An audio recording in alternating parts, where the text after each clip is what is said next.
Thank you all for having me here. I have many wonderful memories here at the Jung Center. I've taught classes here on and off for many years when it works with my schedule, and this is a very, very special place right here in the heart of the city. And I really think this is a gem in the middle of our city. So for those of you who know about the center, you already know that. Those of you, this is your first time stepping in, remember this place because this is a place of tremendous possibility and nourishment for so many people. So we're really glad that you're here.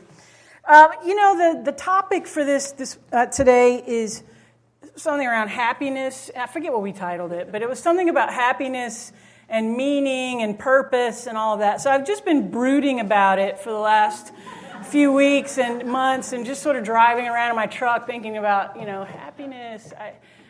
And what I got to is that much of what we find out in the popular culture about happiness and being happy and meaning and all that stuff, it doesn't really speak to me. Like that happiness index thing that comes out every year where they inevitably, you know what they're going to say, move to Denmark, Scandinavia, all those white people, they all have the happiness thing figured out. I'm sure I've been to those places. They are, in fact, wonderful places, very nice people. But a lot of the stuff around happiness that's just out in the culture, it doesn't speak deeply to me. Eat right, get enough sleep, exercise, be of service in some way. Don't just be about yourself. These are all wonderful things. They're good things, and they have tangible good results in our lives. I'm not trying to say that they don't. It's just that I don't think it really gets to the depths of things about happiness. Or the term that I prefer comes from the Greeks. Aristotle used it, eudaimon, the life of human thriving, the blessed life. That's how it's sometimes translated. What does it mean to live a good life, the blessed life, a blessed life? And so as I was driving around last month reflecting about this, I started thinking, over the last 30 years that I've been teaching, I started teaching in 1988 at the university level, and that's almost 30 years. And over those decades that I've been teaching, there are only a few bodies of work that have stuck to me and stuck with me and have impacted my life on this issue of creating or living the good life, the blessed life. And so I just want to share some of those insights with you today. And then you do with them what you will. I certainly don't claim to have the truth really about anything. These bodies of work two of them are from the Greek wisdom tradition, the Stoics and the Epicureans. And then the other one is from the Buddha, the Four Noble Truths of Buddhism. So some of you, when you hear the word Stoic, for example, this certain thing comes to mind, this sort of non-feeling, flat, emotionally flat kind of person. And it's true that those who live a kind of Stoic lifestyle or who adopt the principles of Stoicism into their lives, it's kind of a drama-free life, put it like that. They're not overly emotional, lots of drama and, fireworks and things. But it's not because they're just gritting their teeth, gripping, just trying not to be emotional. It's not because they're not in touch with their feelings. It's not because they don't have any feelings, because they've become so detached from the world that nothing really touches them. That's a caricature of Stoics, and it's a falseness. It's not actually true. Stoicism doesn't call for people to shut down or not feel what they feel or anything like that.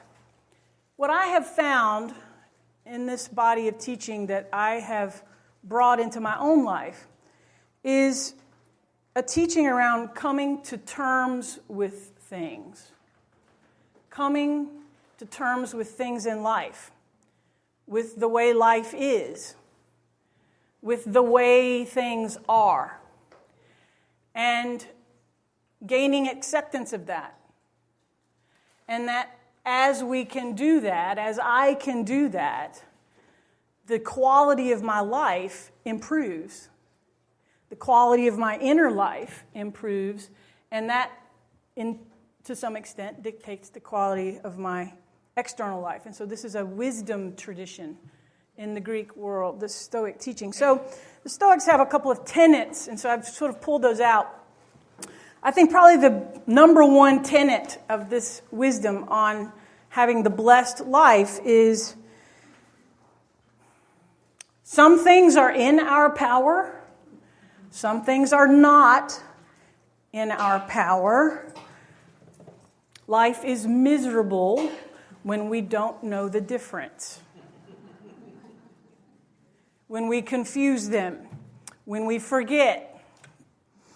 So being harmed, being upset, being offended by life, being a victim in life, the Stoic wisdom says that much of our experience of this has to do with distinguishing very clearly for ourselves what is in our power to control, what is not in our power to control, and releasing the desire and the effort to control the things that cannot and will not be controlled.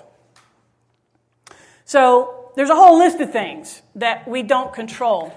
But the ones that I think we spend a lot of time, at least in our 21st century American culture, trying to control can be very instructive when we look here and see what the Stoics are telling us. Number one on the list would be our bodies. We don't control our bodies. Now this goes against like mother's milk of American whatever, certainly the health and diet industry that we're all hooked to, just addicted to. We maybe can nudge our bodies in a certain way. We can maybe influence them to kind of go this way for a little bit, but ultimately we don't control them. We can't keep them protected all the time.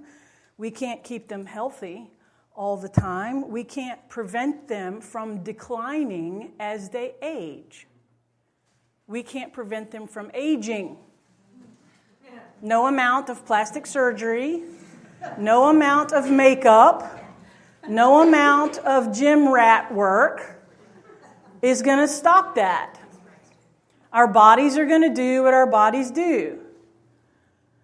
And that's just, we don't control that. But it doesn't stop us from trying. And so we try to control our bodies. We try to make them do certain things. And when they don't, we're miserable. To the point that we're just miserable. So that's a big one. Other people. We don't control other people. You mean to say it again? Other people. Well, which people? All of them. All of them. Your spouse, your partner, your kid, my kid, our kids, our parents. We just don't control other people. On some level, we know that. On a rational level. But that doesn't stop us from every day. Why don't you do this? I think you really... And when they don't do what we want them to do, there's an upset. There's a misery that comes with that. Some of us are very good at this, and we are able to get people to do what we want them to do. We manipulate them. We shame them. We cajole them. We just harass the crap out of them until they do it, just to shut us up. And then we feel some sort of sense that, well, yeah, in fact, I can get people to do it. Control. But at a deep, deep level, that's even worse than if they hadn't done what we wanted them to do. Because on a deep level, that offends our values. It offends our sense of what's right, proper relations between people. I don't think any of us in our deepest selves thinks that cajoling or harassing or manipulating people is a good way to live. So we don't control other people, but we get caught up in this thing of trying to do that. And to the extent that we do, there's misery. Another thing that we don't control, that the Stoics spend a lot of time talking about, is our reputations. our image, what other people think about us. Well, why can't we control that? Because it has to do with what other people think. And go back to the previous point. We don't control other people. We can't control what they think. Now, we've got an entire PR industry that's focused on actually manipulating people's thoughts and managing image and doing damage control of your brand and, all that. So we certainly spend a lot of effort and energy and money trying to do that. And there are moments, in corporate consumer America where, what people think about Exxon or what people think about the Jung Center or what people think about, a given person can be maybe adjusted here and there. But ultimately for you and me living in our everyday lives, we don't control what other people think. They may think we're awful. And there may not be any evidence whatsoever that we are awful. We may be very nice, we're generous, we're altruistic, and they still think we're awful. And if we are trying to control or manipulate or fix that or adjust that, we'll be miserable. This is the way of it. So these are the types of things that when you get into the Stoic wisdom, they have us confronting this stuff. Most of the things that we try to control, we cannot control. And so this is part of wisdom. So what do we control for them? Well, the main thing that we do control is our own responses, our own opinions, and the actions that we do in response to things. We choose how we think about things and with reflection, and we choose our behaviors with regard to it. So basically, the only thing we have even the possibility of controlling is our own thoughts about something and our own responses to it. It's our mindset. Now, what this means is that the Stoics will come down pretty hard and say that we ultimately are responsible for the quality of our lives. That it really doesn't hinge on any outside circumstances. That ultimately it hinges on how we think about those circumstances, how we respond to those circumstances. This is something not unlike what someone like Viktor Frankl will say in Man's Search for Meaning, coming out of that Holocaust experience. A horrific, unimaginably horrific type of external experience. And his conclusion was that even those types of horrific things that you cannot control, you can survive those and survive them well if you can adjust how you think about them and find some kind of way to have meaning in the midst of that. It's not easy. It's not something that everyone rouses themselves enough to be able to do. And there's no judgment on those who can't manage it. The Stoics, though, here are wanting to encourage us to say, we always can try to adjust how we think about something, adjust our responses to it, such that the quality of our life then alters in that moment. I think what they're getting at here is that there is a self, there is a you inside you that is separate from the body, that's not reducible to the body. Now, they don't spend a whole lot of time talking about the soul. They happen to be atomists with regard to the soul, and we don't need to go into that. That would give us here for another hour and a half. But there's a self that can choose. There's a self that is distinct from the body, that is housed in the body, but there is a self that can make choices and that can look at itself critically and say, yes, this horrible thing happened to my body. I did everything right. I ate leaves and bark and smoothies and still got cancer. And so, now what? There's a self that's not reducible to the body, that's part of the body, but can make a choice about how to be about that. And it's that self. It's that self that we can work with, that we can educate, that we can strengthen. Call it mind, call it soul, that we can strengthen to be able to choose in those external circumstances with people, with our bodies, with all kinds of things that we don't control. One of the larger perspectives in Stoicism, and you can see it reading people like Marcus Aurelius and folks like that, is that life, capital L, life, just brings us things. Life, it happens all day, every day, like a fire hose a lot. And it brings us things. Things arise, things go away. Things are generated, things come to pass, and then they go away. It brings health, and then health goes away. It brings all kinds of really great friends, and then they go away. They die, they move away. It brings wonderful family, and then that goes away. It brings fortunate circumstances, and then the circumstances change. This is the nature of the thing. This is how life happens. And gaining some measure of acceptance of that is necessary for the blessed life. And adjusting our thinking about it for the Stoics means that when bad things happen or bad circumstances happen or something happens in our bodies that is really painful and upsetting, we can be in such a way that we don't stand there and shake our fist at the heavens for the rest of our lives, lost in bitterness and lost in existential anguish because the world is broken and the earth is broken and the clouds are against me and the gods hate me and just screaming. We're not thrown into the existential ditch because of that. Yes, we'll grieve. Yes, we'll be sad. Yes, we'll have the feelings that we have. And the larger container for that is a container called acceptance of what's in our power and what's not in our power, and being really clear about that. I appreciate the Stoics on this. Embedded in this is what you might say a third tenet. Make peace with destiny.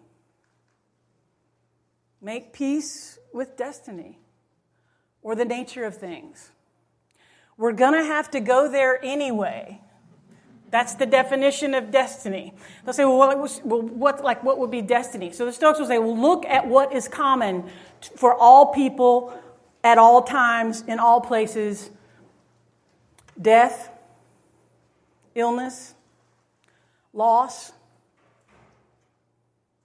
Some would say taxes. I would put that in the category of death. I just got my tax bill. Death, loss, tragedy, that. There is no human being who escapes that, who lives for any length of time. There's just no one who escapes that. And this is the nature of it. And when someone close to us dies, when someone close to us gets sick or gets killed, yes, it's horrific. And it's the way of the thing. Sometimes people die of old age. Sometimes people die of illness. Some people die in a car wreck. Some people die because they're murdered. This is the way of human life on this planet. There's an example that one of the Stoics gives to practice this, to develop this mindset in your life. It all sounds really great as philosophy, right? But you got to practice it. So he says, look, go around your house and find a vase. He uses a vase as an example. Find a vase or that you really like, your favorite vase. You got this vase. It's gorgeous. You think about it. You put your favorite things in it. It's just this beautiful vase. Well, what's the nature of a vase? To break eventually. It's not permanent. It's not, made of what. It's going to break eventually. And if you can handle it carefully for a long time so that maybe you can pass it down to someone else, or maybe you received it from an ancestor and it managed not to break for a number of years. But it is the nature of things that are fragile to break. And so we have this vase, and so the guy recommends that when we're holding this vase, tell ourselves not only, oh, how much I love this vase. God, this is my favorite vase. I just feel so happy when I look at this vase. It just speaks to my soul. And it's going to break. It's going to break. It's its nature to break. Someday it'll break. It hasn't broken yet, so right now it speaks to my soul, but it's going to break. So you practice this over and over and over. And eventually, when your hands are slick and it falls out of your hands and it breaks, you say, there it is. There it is. It broke. God, I love that vase. But it's the nature of vases to break. So I'm glad I had it, and it was a great vase. Practice with the vase so that when it's your spouse or your child or your parent, as it will be, or you, as it will be, we all will die. There's not a one of us in this room who won't die. Some of us sooner than we think. There's not a one of us in here who hasn't already or will soon lose someone whom we love to death. It is their nature to die. It is our nature to die. There is nothing wrong or broken with the world that we die. It's just the destiny of the thing. It's just the nature of the thing. So practice with the vase and then work our way up to the things that for us are far more important than a vase. So that when that loved one dies, when that child dies, when that parent dies, we can practice, and we'll have practiced. I love them. They spoke to my soul. They were a key, and they unlocked things in me that no one else unlocked. And I love them for that, and I'll always love them for that. And they arose, and now they've gone back. And it's the nature of the thing. We're sad, we grieve, but our life is not thrown off into an existential ditch. Life is still good, life is still worth living. We're still here. That's the Stoic wisdom about this. Accept, make peace with destiny. And the more we can do that, the more blessedness we can have in our lives, given the circumstances that are bound to happen. So, making peace with the nature of things and practicing it in a very daily way, sort of a mundane way. None of you are ever going to look at a vase again. Some of you, when you hear the term Epicurean, you think of that grocery store. You know that one? Rice Epicurean. So the image that comes to mind with Epicurus or Epicureanism is one of indulgence, right? Rich, indulgent, excessive type food and wine and fancy things that have been flown all over and these very special things. And a life focused on those types of indulgent, excessive pleasures. And in this case, nothing really could be more opposite from what Epicurus actually taught. He taught the exact opposite of this. Epicurean philosophy is, the technical term is, it's a branch of, this is your high dollar dinner party word for this weekend, philosophical hedonism. Ooh. See, a lot of you went, ooh. Philosophical hedonism. So hedonism is simply the focus on pleasure. The focus on pleasure. It's a philosophical approach to life that has us focus on our natural impulse to go toward what's pleasurable and to avoid what's painful. That's just a basic natural impulse. That's just how we live. We naturally and rightfully go toward what's pleasurable and avoid what's painful. So Epicurean philosophy hovers around this pleasure philosophy and develops it. And the basic tenet that comes out from this is this: a life centered around natural, necessary pleasures is the easiest life to obtain, and it has the most chance of happiness. Natural, necessary pleasures. So when Epicurus, he had a school that he had, and so he had students in his school. So when he talks about this to his students, he lists out 3 categories of pleasure. The first category is pleasures that are natural and necessary. So these would be, examples of this would be desire for food. We need food to live. We need water to live, drink. We need shelter.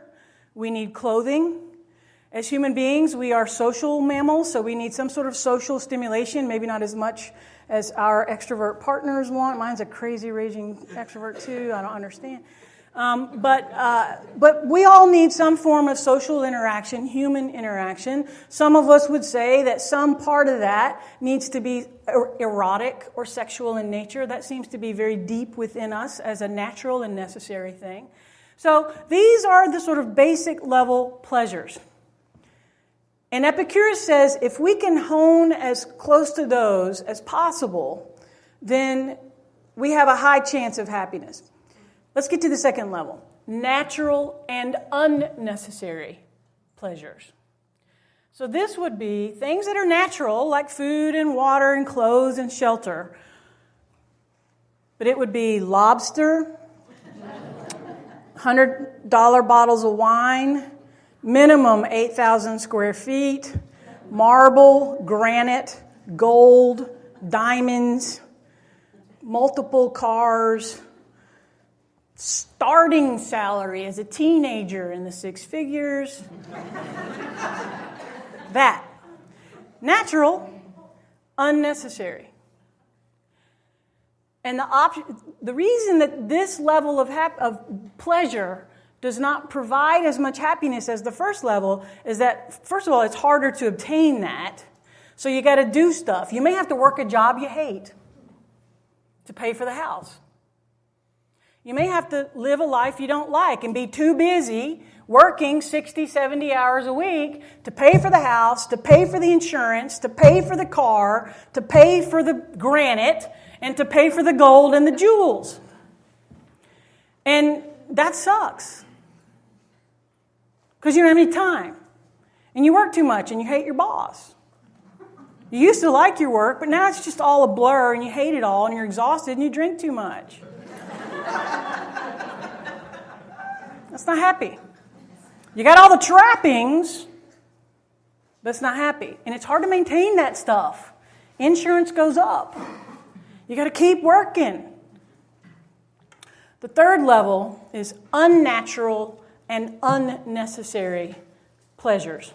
So in this category are things like fame, glory, honor, seeking honors, seeking prestige, wealth, certain levels of wealth, certain levels of acclaim, these types of things.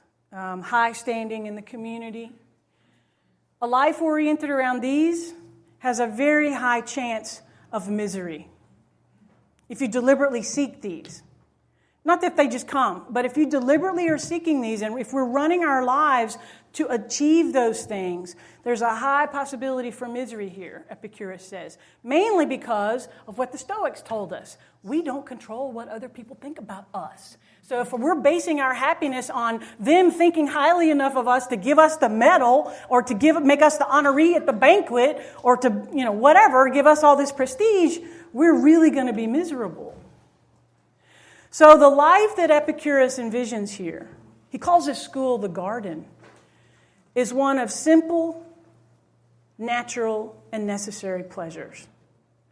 It's a life that deliberately chooses not to get too complicated and to keep things very simple. They're the easiest pleasures to obtain, and once you have them, they're the easiest ones to keep.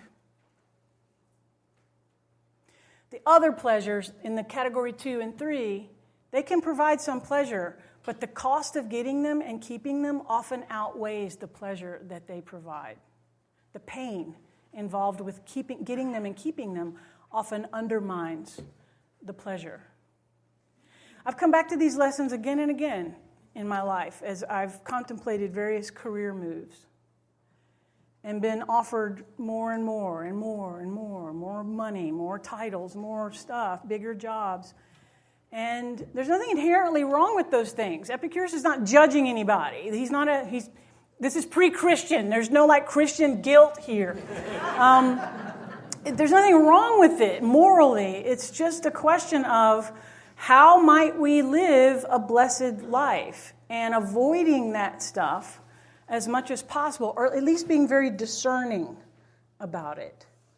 He says, sets us up to enjoy the maximum amount of happiness. And I think there's some truth to it.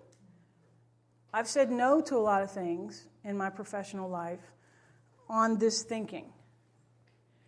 And not yet. I quit my job at the Banyak Center, largely around this.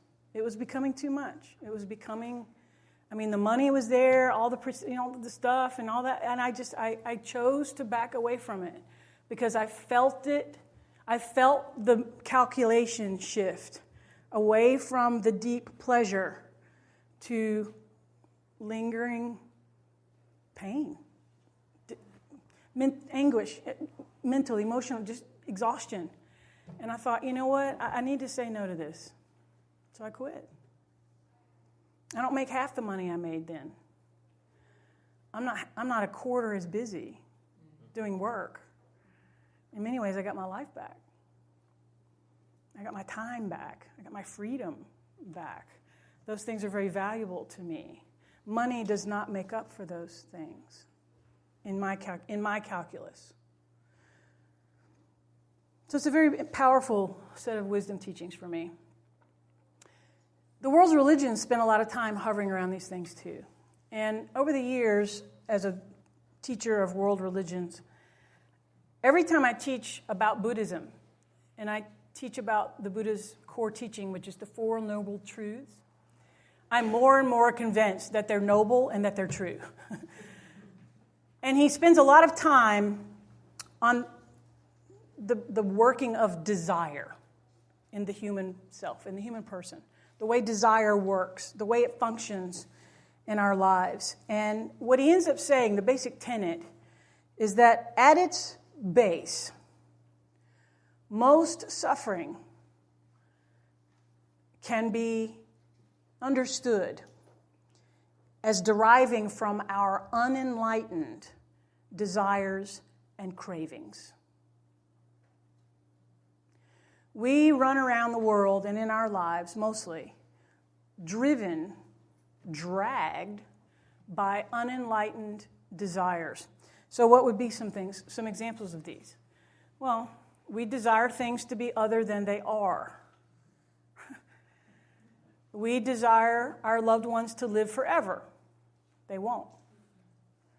We desire our bodies to stay the way they were when they were at their peak, whatever that was. When everything was up and contained and tight and it's, we always say this, gravity is not just a good idea, it's the law. What once was up will come down. And that is true of the body. We desire to, live young and healthy forever. We won't. We want certain things to never change. They will. We want other things to change now.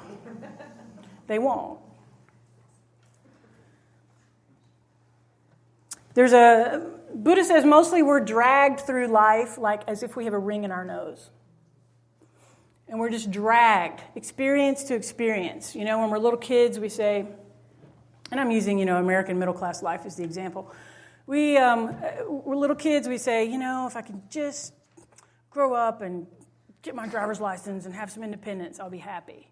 So then we get the driver's license and we're happy for a little bit. And then we say, if I can just get out of my parents' house and get to college or get on my own, then I'll be happy. So we do that and we're happy for a little while. And then we say, I just don't have any money though. If I can just get a job, start making money, then I'll be happy. So we get the job, we start making money.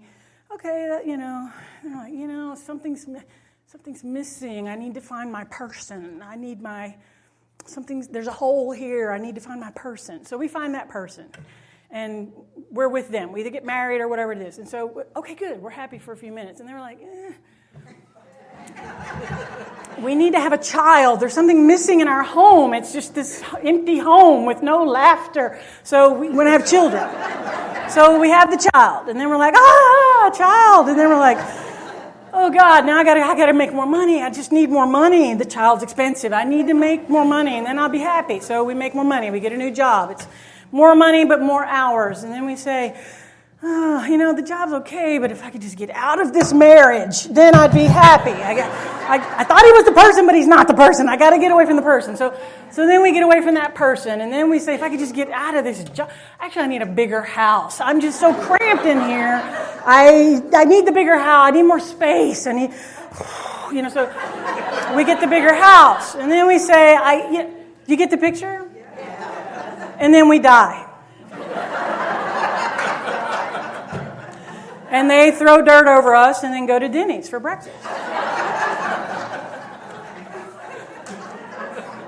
So this is ignorant desire with a ring in our nose, dragging us from experience to experience to experience, trying to find ultimate, permanent happiness. But the Buddha teaches, at the core of Buddhist teaching is emptiness and impermanence. Nothing is permanent. All things are ultimately empty and impermanent. And it is not in the nature of impermanent things to provide permanent happiness. They can't do it, even if they wanted to. Even if the people in our lives, and as people, we are impermanent. Buddhism has a doctrine of no soul. There is no permanent soul in Buddhism. There's no part of us that lives forever. People are impermanent. And even if I wanted to make you happy permanently, I couldn't. It's not in my nature. Your spouse, my kid, your kid, they cannot make us permanently happy. But by God, we want them to. And we grab them around the neck. Make me happy! And we're miserable. So much of the Buddhist path, as a religious path, the Eightfold Path, is training our minds through meditation, through certain focusing, through centering, through all sorts of things, so that in those daily life circumstances where we're tempted to cast our happiness lot in with something that ultimately can't provide it, we will have the mental discipline to say, okay, wait, hang on, and be able to pull ourselves back from that, pull our mind back from that, because ultimately it's a mind thing. Ultimately, the Buddha calls it our vain imaginations. We map vain imaginations onto the house, the marriage, the job, the money, the car, the stuff. We map all that stuff on there, and that it doesn't go there. This is our mind doing that. So Buddhism is a religion of the mind, and it's about training the mind and disciplining the mind so that it can work with itself, so that you and I can work with our own minds. So that when we feel ourselves latching on and gripping, thirsting, clinging, grasping to people and stuff and things, we can say, oh, wait, hang on, what am I doing? What am I doing? And can begin to relax the grip and not be as miserable. This is the key to happiness, as Buddha teaches it. I think he's right about it. I think there's something to say there. So when I look at these bodies of thought, and I spend a lot of time with them, and I've spent a lot of years with them, what's the opportunity for us living here today in early 21st century America? And I think really what it comes down to is that these teachings push us to consider adopting a lifestyle of ongoing inquiry into the nature and the quality of our desires, of the things we seek, the things that we're seeking after. To adopt a position of inquiry about those things. As we're going through our lives, putting ourselves on various paths, personally, professionally, and otherwise, to adopt a spirit of inquiry about that so that we ask ourselves very important questions. What am I seeking? Is it something that I can actually find? is it something I can actually gain? Or if I'm seeking to control someone, I can't control them. What's the nature of what I'm actually seeking? If I do gain it, if I do find it, will it bring to me what I'm thinking it will bring? What if it doesn't? How will I be then? If I'm so convinced that once I achieve this thing, then I'll be happy. Well, what if I'm not? Just that process of questioning can sometimes help us discern the nature of what it is we're seeking. How might I adjust my seeking? How might I adjust my desires in line with destiny, death and taxes, in line with reality, in line with the way of all things? Here's another question. Who or what is at the source of what I'm seeking? Who or what gave me the idea to seek that? Did I come up with that myself, authentically, from a place of freedom and full self-expression? Or has it been handed to me or forced onto me by my background, by my ancestors, by my religion that I no longer believe, by the culture, by societal norms and mores that push things on us, an overriding sense of those? Did I create this for myself, or has it been forced on me? And that's a good question to ask. Sometimes the answer is, yeah, I chose this for myself, and I'm happy, and I know that it may not work out, and this is just a venture that I'm going to go for, and it's going to be awesome or not, but worst case scenario, I don't learn anything. Then it'll be a train wreck, but as long as I learn something, awesome. I'm good. It could have been a desire that's been pushed on us. Like everyone in this room, I was raised heterosexual. Grow up, go to school, get educated, marry a nice man, have kids, have a nice life.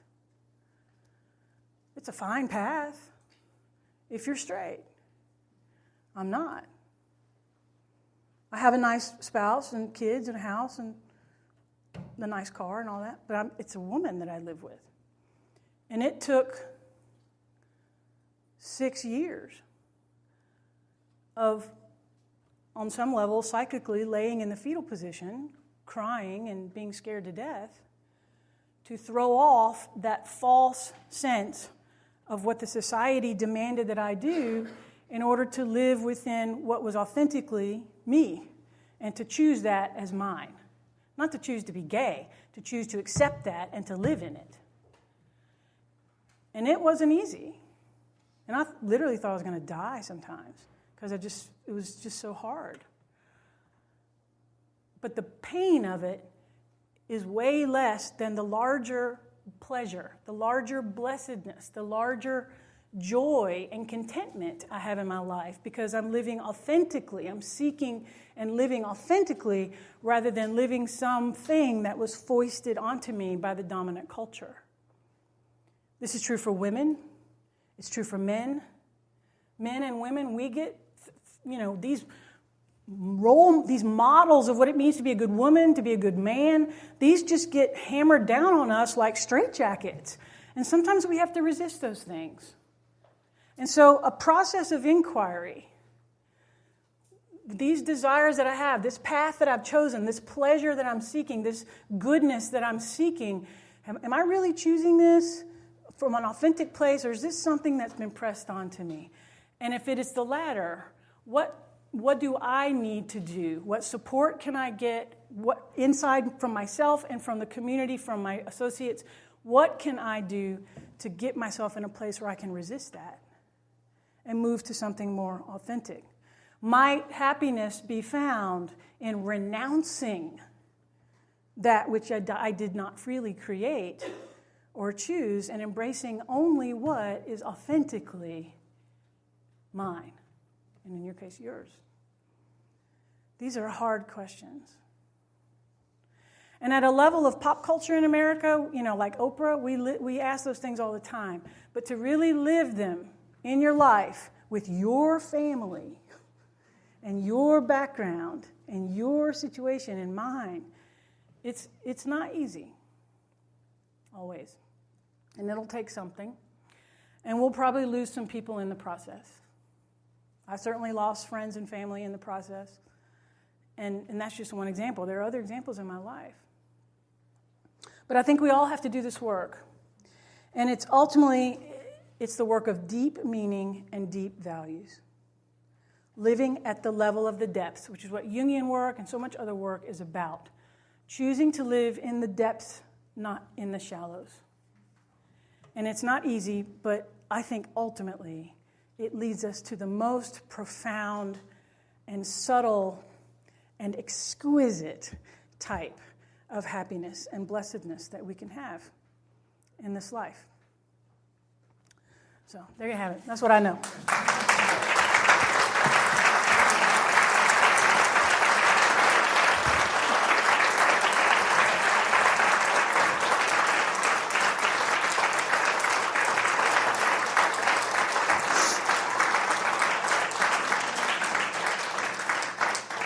Q&A? Q&A. Sure. Questions for Jill? The Christian religion teaches us that life is everlasting and you're going to a better place after you die. You say the Buddhists, you in there. What is it that leaves your body when you die, your soul or whatever you want to call it? For the Buddhists? Yes. Well, that's the $100 million question. If there's no permanent soul, then what gets reincarnated?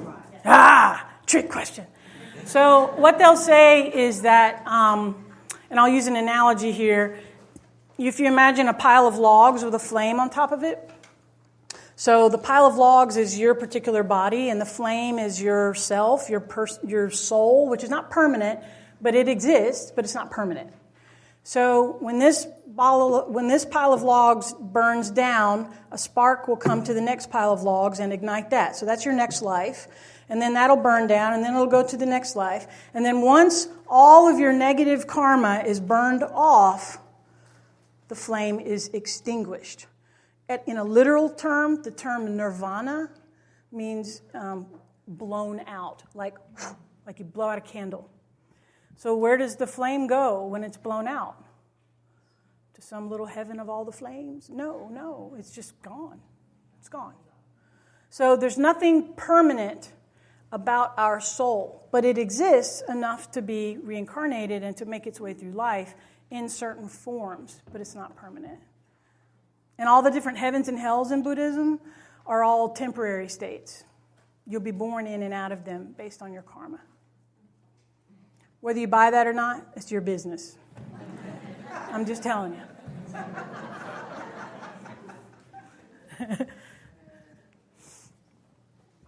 Thank you. I truly appreciate your authenticity. It was very, very wonderful to hear. And I apologize. I'm sure my question is going to sound very childlike because I didn't even know half the people you were even talking about. That's all right. I don't either. I just made it. But my question is, most of this sounds very full frontal lobe, very low, no amygdala.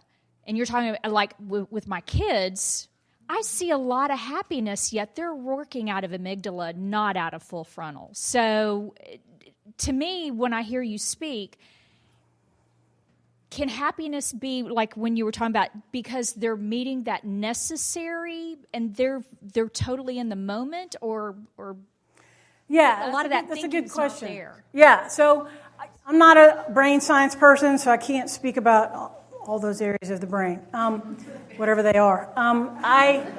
So what I think Epicurus would say about your child and my 3-year-old out in the yard with this unadulterated joy is they're not living in the anxiety of their vain imaginations pasted on everything. They're not worried about how they look. They're not worried about their reputation, not yet. They're not. They haven't been told, look, get real. They haven't had the joy beaten out of them yet. They haven't had, if they're fortunate, raised by you and me and us, So what children offer us is a glimpse into something that is profoundly authentic, profoundly simple, and profoundly natural. And they can, in such a way, there are great teachers. I think it's what Jesus means when he says, unless you become like a little child, you can't come to me. You can't come into the kingdom of God, that state of being, that consciousness, which the kingdom of God is. You cannot come into that unless we become like a little child. So I think it's somewhere around in there.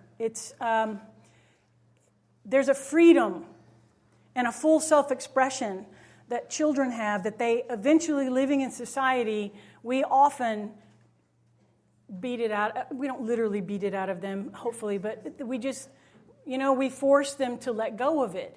And I think the blessed life, as these folks talk about it, means recapturing some of that, or at least trying to.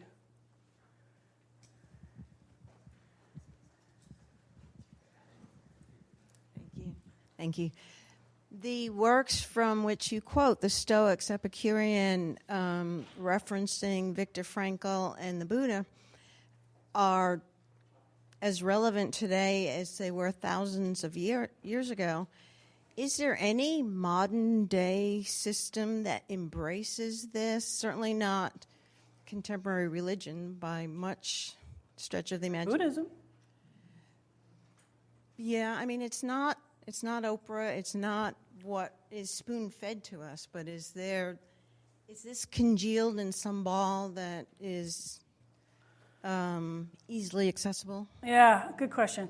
So I think one of the good things about our country here is that we have a commitment to freedom. And what that means is that there's all kinds of ideas, and we have a vast marketplace of ideas and practices and religions and schools of thought and psychologies and all of that. So I think many people find that the realm of psychology, either with a counselor or with a therapist or with a small group of people doing this sort of psychological work together, that's a profound ground for asking these types of questions and answering them for yourselves. Other people find it in expressive arts. That's why here at the Young Center we offer those things. We offer the therapeutic type things, but then we also do the expressive arts. And others will find it in certain intellectual journeys through readings of art, fiction, and nonfiction, and all kinds of things. So I think the whole plethora of human experience is available for you to begin to plumb these types of questions. For some, the world's religions are a place to start. There are varieties of Christianity who really spend a lot of time asking and trying to answer these questions in a really profound way. There are varieties of all the religions that do this, but it's not everyone's path. So I think what we have to do is first make a commitment that this is the kind of inquiry we want to engage, and then just begin to search in our community. Start here, start there, start there, start there, and just see what we can find. I don't think there's any one place or one school of thought that I know of that has it, but there are many places that one can begin to create it in your own life. I would say the Young Center is one such place.